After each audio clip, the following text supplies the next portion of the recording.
This video is a take two, I suppose, from one that I posted up yesterday, and then I took it down because I listened to it a bit later and I kind of went off track, and the main point that I was trying to cover, I never actually came around and reconnected with it, which often happens in my videos, you may have noticed. The mind tends to get quite abstract when you've had a non-linear experience, and the nature of that non-linear, experience, that, you know, the alpha and the omega, where the mind usually works along a timeline as a point of reference for its association. When you have a non-linear experience, all of a sudden your mind begins to operate this way. And so trying to express things along a linear timeline becomes not impossible, but it takes a little bit of getting used to. It's not like it used to be. So I wanted to cover the idea that the poor will always be amongst you, which is a teaching from Jesus in the New Testament. And I don't have my Aramaic Bible to refer to the actual teaching specifically, because Rosanna has decided that she needs it. She has so many books. I've literally got a wide edition of the Course in Miracles now, comprising pretty much my entire library of books. Luckily, everything's online, but anyway, getting back to it, you see what I mean? The poor will always be amongst you. I think Jesus is talking to Peter, one of his disciples, when he says that. Because there is a temptation amongst the disciples specifically to want to use Jesus, or to see Jesus as a savior of their people, as an idea of leading them out of the occupational period they're in by the Roman army. And even though the prophecy said a king is coming, he's not the king of an earthly kingdom, which, because of the miracles he did and the wonders he performed and walking on the water and everything like that, I think they kind of got that towards the end. But even then, Jesus said to them, there are things you don't understand, and you won't understand fully until the Holy Spirit comes upon you. And that's a pivotal thing. You won't understand until the Holy Spirit comes upon you. Now, look at your own reference point. Look at your own journey in the world. These are Jesus's hand-picked brothers, friends, as disciples, people that he knows he can trust, people that he knows that will support him and do what is necessary, because he knows their energy, he knows their heart. They're hand-picked. Honest men, I would say. They're honest men. Even Judas, but Judas fell into temptation, and that was his part that he played as well, so he played it perfectly. However, getting back to it, the temptation, because the mind always perceives itself in a linear sequence of things, it cannot not perceive then the advent of its own salvation, even if it's right in front of it, like Jesus, as being something that's equatable with the linear sequencing of its situation as it finds itself in the world. And it's quite simply nothing to do with that. It includes that, but that's not what it's about. Okay, so you include everything in. When Jesus says the poor will always be amongst you, he's basically saying, I'm not here to feed the poor. I'm here to offer something else. I'm not here to right the wrongs of the world. I'm here to offer something else. I'm not here for social justice. I'm not here to sort out your trade wars. I'm not here to become any kind of a compatriot to the problems that you seem to find yourself besieged by in the world. I'm here to represent something else. atonement, forgiveness. Right? Jesus introduced forgiveness into the human thought system. Prior to that, prior to the advent of Jesus Christ, the nature of the human thought system as far as domestic or personal justice goes stopped at an eye for an eye. The recognition that Jesus' kingdom is not of the world. And when he says to the disciples, where I am going, you will come also. But they had their ministries, the disciples had their ministries to perform, to purify their minds of their perpetual engagement on the worldly level so they could transcend the bardo, right, and follow Jesus. However, this gets, especially today with the Course in Miracles, this gets overlooked. It's not that it's overlooked, but it's part of a process of atonement wherein all the things of the world are really overlooked. You're overlooking the physical nature of all things to see the activity of the will of God beyond, and the Christ in your brother, and the holiness of all living things, not the living things themselves, the holiness of all living things. The living things themselves will always pass away. Here today, gone tomorrow, food for the worms. So when you go through your own personal transition, when you go through your own personal transformation using A Course in Miracles or applying the teachings of the parables from the New Testament, it's all the same thing. Applying forgiveness to yourself for the world you think you see, the world is going to provide you with relationship opportunities, lesson opportunities, wherein you can begin to apply that forgiveness in your own thinking in order to bring about a change in the way that you see the situation. Right? It's like Gandhi said, be the change that you want to see in the world. Well, I've just been having this back and forth online with someone, won't mention any names, but about this whole Trump, USA, Canada trade, tariffs and blah, blah, blah. And this person is trying to offer advice to do something about, or standing up to the Trump thing. And it's like, Trump's a great character. There's many teachings that can... I don't want to dwell on it. I know a lot of people have this, what do they call it? Trump mania or something. Down here in Australia, we don't have any of that. I especially don't have any of that. I find out about everything secondhand. But as a catalyst for healing, it's great. You look at the idea of what seems to be going on in the world, and as I was saying, you process it in your own mind as an idea of, I still believe there's something going on in the world. I still therefore believe the world is real. I still believe there's a this and a that, or I still believe that I see somebody suffering or somebody not suffering, somebody being hard done by or somebody not being hard done by, somebody being a bully or an oppressor and somebody being oppressed or bullied. All of these situations come back to me. It's me that sees them. It's me that sees them the way that I see them, based on the conditioning and the linear experiences that I've had that back up and reference my ideas around those things time and time and time again. And a lesson repeats until it is learned. You'll see the same lesson reflected in your own interpersonal and intrapersonal relationships, with your special relationship with your spouse, or your, everything here is a form of special relationship. But you'll see it reflected again and again and again in everything, but you won't recognize it in everything. You probably won't recognize it in the immediacy of the confrontation with it even. Because the mind is conditioned for the ego to speak first, and you believe in what you see. You cannot not. You believe that things are the way you think they are, that there are people suffering, that there is a country oppressing another country with trade tariffs, etc., etc.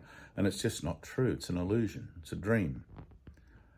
And I've had it said oh, well, it's just spiritual bypassing if you don't help your brothers and blah, blah, blah. It's just using a concept. Well, no, it's not just using a concept. The concepts embody principles, and it's the principles that have to be engaged with and applied. And when you apply the principle to what it is you think you see, you no longer see it. Therefore, do you react to it? Do you help it? Do you do anything with it? Or do you simply accept that, as Jesus says, the sole responsibility of the miracle worker is to accept atonement for himself? It's your atonement that does the work. The light does the work. I need to be willing to listen, learn, and do so that I can actually make the confrontation with my illusions, with my beliefs that there is a world of things going on out there, which there isn't. And you're not going to believe that until you have an experience. But that's what the course is about. It's about learning to become miracle-minded so you can become revelation-ready and have an experience of the fact that there is no world, which is the central lesson that the course attempts to teach and does teach. I guess my part in that whole thing is to simply stand as witness to the fact that there is no world and represent the universal curriculum to anyone who might be within vibrational earshot of being able to pick up on it and use it for their own, to their own advantage as an idea of joining in or collaborating in a Christ-minded action that helps to collapse time. The time it helps to collapse the time of suffering for everyone. That's where healing occurs, in that collapse of time. Not out there fixing the world's problems, because the purpose of the world is to maintain the problems that it offers and to present them again and again and again in a different form. And each time you'll believe that it's a different problem, but it's always the same problem. And there's one problem and one solution. I think I'm separate from God, and the solution is I'm not separate from God.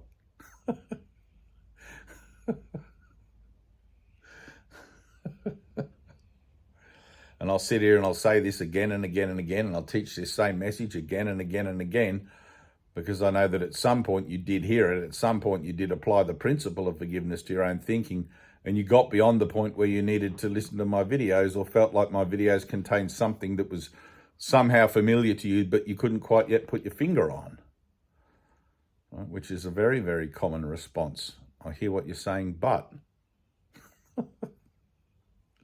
And it's not up to me to convince you of anything. Although I know that there are those of you out there, I mean, there's no one out there, but there are those of you out there in the dream, in the illusion, that represent quite lofty spiritual associations to me, who've done a lot of work.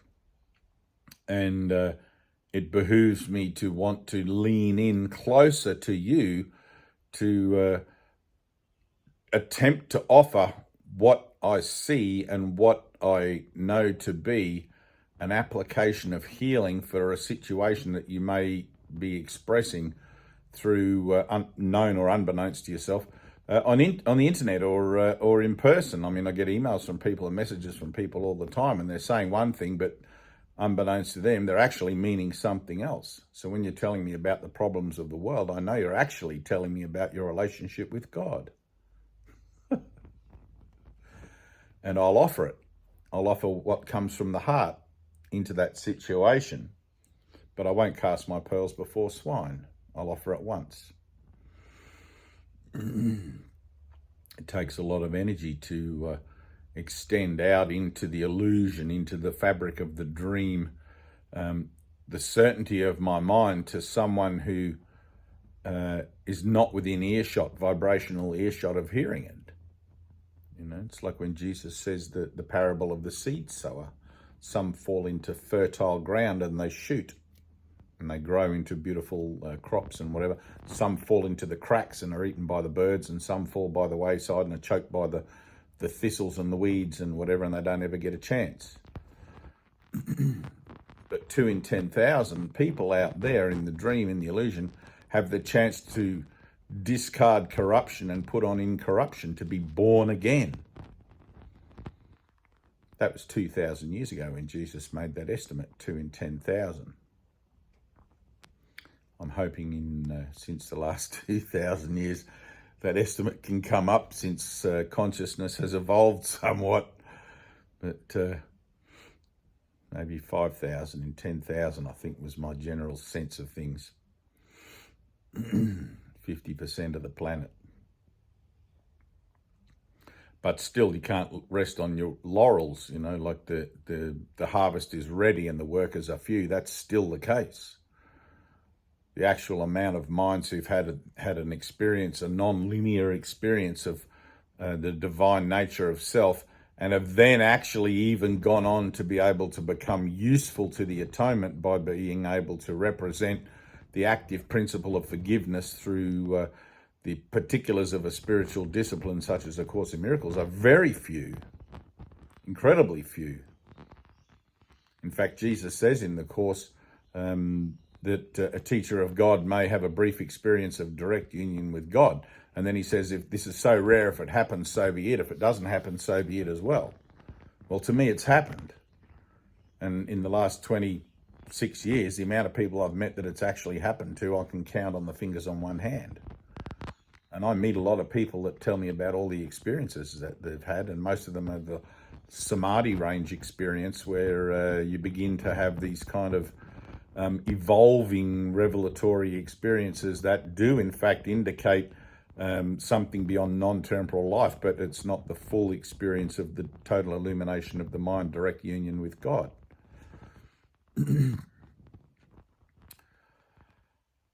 So the poor will always be amongst you, the hungry will always be amongst you, the depraved will always be amongst you.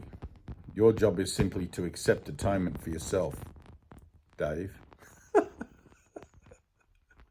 Which I have done and have to now remember that I've done and honour that doing by staying true to the decision I made and the prayer that I offered in that moment in the face of what seems to present itself in the world, by being completely uncompromising about this offering, not casting my pearls before swine, etc. I guess that's kind of relative, because anyone's mind can change and be open, but I often have people say to me, I'd like to totally commit to this, but what about my family, friends, job, blah, blah, blah. Well, you're not ready to commit. You're not ready to totally give it everything. When you've truly seen the world for what it is and what it offers and how ridiculous and pathetic it is, you'll simply say yes to Jesus with a completely open heart and mind and do whatever it takes. I gave up my house, my job, even my dog to leave my home area and travel an hour and a half down the road to the place where I had my illumination to be with the teacher that I was directed to go and sit with for the next 6 years. I had to give up everything. The only advantage I had in being able to do that, I suppose, not that I wouldn't have done it anyway because I was completely suicidal, but the only advantage that I really had was that I'd had the experience already.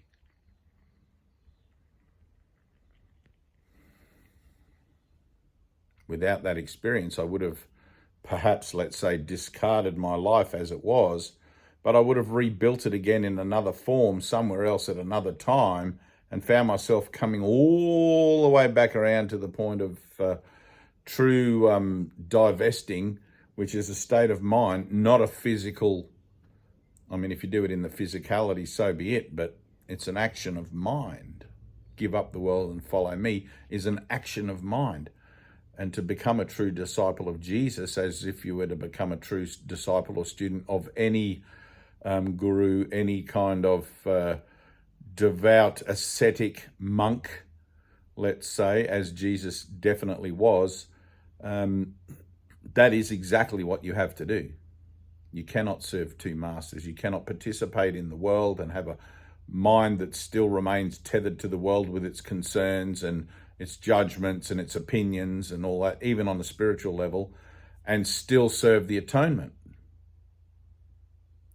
You have to have a way, you have to have a training, you have to have this catalyst whereby you can see what you're doing in your own mind so that you can make a decision about, oh, I see that I'm still attached to the world here. I need to let this go. Now let me enter into a moment of silence with the Holy Spirit and ask for the healing of my mind around this. This is about moving on in the journey of the soul, unless you really want to come back to this third dimensional mud puddle. The next time you come back around, there's probably going to be robots and all God knows who, you know, what, running up and down the streets, or Armageddon, or any kind of, you just don't know where you're going to pop up. It'll be some third dimensional reality where you can understand the nature of change and the power of your decision, because we're actually the whole third dimensional continuum in any universe, or universe of universes. My Father's house has many mansions. Is now subject to the condition of the atonement, or which is the resurrection, right? Which is the erasure of the idea of death. When Jesus said there is no death, the body was crucified, entombed for 3 days, and then he resurrected it, danced around and said, "Here, Thomas, put your hands in these holes here and just make sure that you're happy it's me." And then foot transfigured into light and gone. There is no death. And that'll be the biggest threat to your thought system that there is. There is no such thing as death. None. You can't die to get out of this. You have to transform the mind. You are energy. Look at it as that idea. You are energy. Energy cannot be destroyed. It can only be transformed. And as you transformed yourself, or as you transformed your consciousness, or believe you transformed your consciousness into an idea of identity, so that becomes undone through the practice of your spiritual discipline, and a reconnection with, or a re-establishment of a connection with the truth of yourself, which is that you are formless, you are spirit, and you are eternal, can never die. I love in the Course in Miracles when I forget what Jesus is actually talking about. It's healing and your entitlement to miracles and stuff, but the exact context skips my mind for a second. But he says, what's 10,000 years, for they have come? 10,000 years. Does anybody want even another 1,000 years of this? I mean, if there's anyone that does, put your hand up. I'll come and live at your house.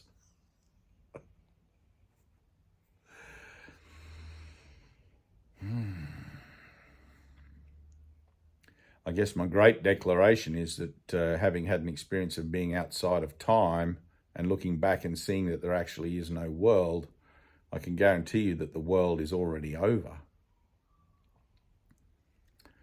But it's very much like a running race. Someone's already crossed the line. The race is done. But everybody else, we're like all at the back. We still haven't realized somebody's crossed the line yet. We're being told that they have. What? Jesus already crossed the line? I need to accept that the race is over, that the world is actually no more. And that's a very fundamental nuts and bolts way of looking at it. Time's already over. The big bang, the little whimper, however you want to see it, just fizzles out, disappears. If I quote Jesus from the Course, can what had no beginning actually ever end? Now there's a paradox. But the poor will always be amongst you. Apply that to every facet of human experience. The poor, the downtrodden, the struggling, the suffering. They'll always be amongst you because they exist as nothing more as ideas in your own mind. Heal the mind that believes it sees those things and it will no longer see them. And if it does see them, it will no longer react to them, to the point where the continual realization that of the non-reaction to something that actually once used to trigger you will dissolve like mists before the sun. That whole charade of where it was I thought I was concerned about anything at all, in place of where it is that I could have looked upon my holy brothers and relieved myself from the necessity to engage with the false association of myself and project that onto their self as well as being suffering, because who is it that's really suffering? If I see it, it's me. I don't want to realize it's me though, because that's painful to have to go into that place. But that's where healing occurs.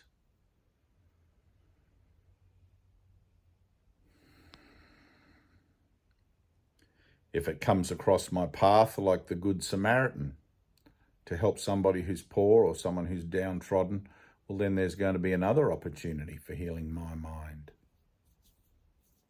But if I start a crusade out there in the world to draw people into my cause of perceiving a way out of being treated unjustly other than forgiveness of my own thoughts about it, then I'm screwed from the beginning. History is littered with examples. I mean, I'm a big fan of Gandhi, Mohandas Gandhi, who made demonstration after demonstration after demonstration until finally he was assassinated. And he's now a footnote in history, and most people of this generation have no clue who he ever was. And everything's come around and all back to square one, and it's the same thing in a different form. There is no world. Your kingdom is not of the world.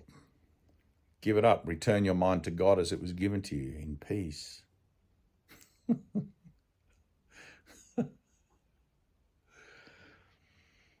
The funny thing is, I know that's already occurred. The expedience, I guess, that I know is possible in bringing about the united or the collaborative realization that has already occurred transpires and transfers through my teachings and through my certainty based on the experience I've had to anyone who's able to hear it. I'm telling you, this is done. You may have 150 billion years left in you, but if you can apply this teaching now, you'll be able to learn how to collapse the time that it takes for you to learn the lesson that there is no world here and now, because salvation is not beyond immediate learning, and you'll be able to join me in the light where I actually am and where you actually are right here and now. And we can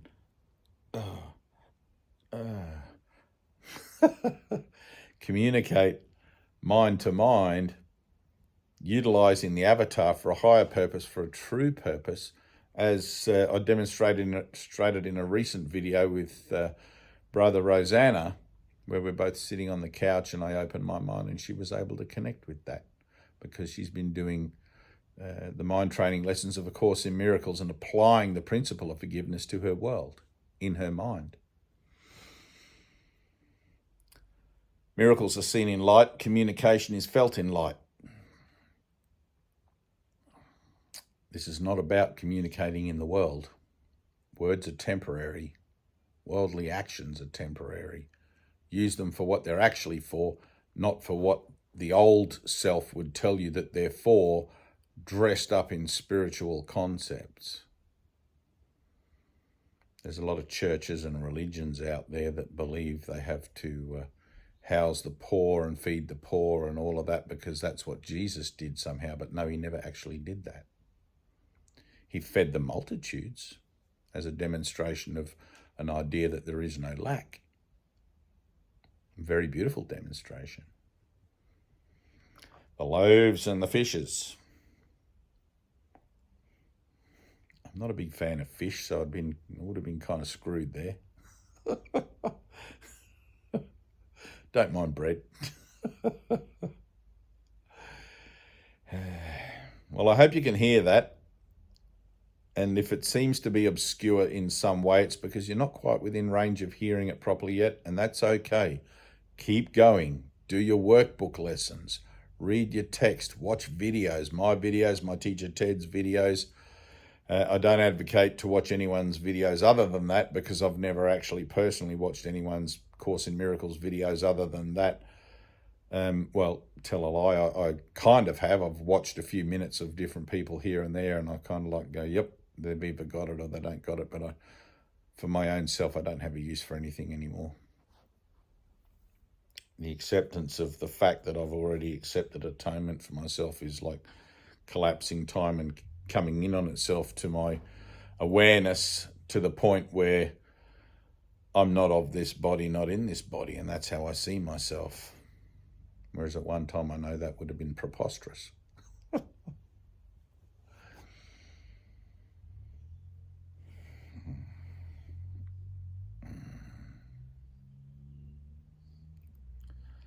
Special note to all the devotees and followers of Sailor Bob. My hearty celebration and jubilation at his passing yesterday, I think it was. Sailor Bob was a beautiful example and teacher of the principle of non-duality in Australia here, and I know many people adored him for his devotion. And whilst there's no doubt outpourings of grief and lament and all of those sorts of things, the true nature of his teachings, if heard properly, are nothing but cause for celebration at his release from his necessity to continue in the work of divine expression on earth.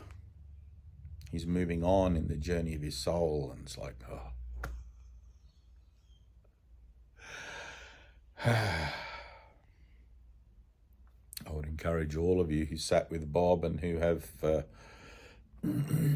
listened to him to the point where you are able to disseminate his teachings, to continue on in his work to the point where you can develop that work for yourself and begin to bring yourself into your own certainty through his teachings and through your own efforts to a greater accord, because the need of teachers is great. The need of teachers on the planet is great. And I think I'll devote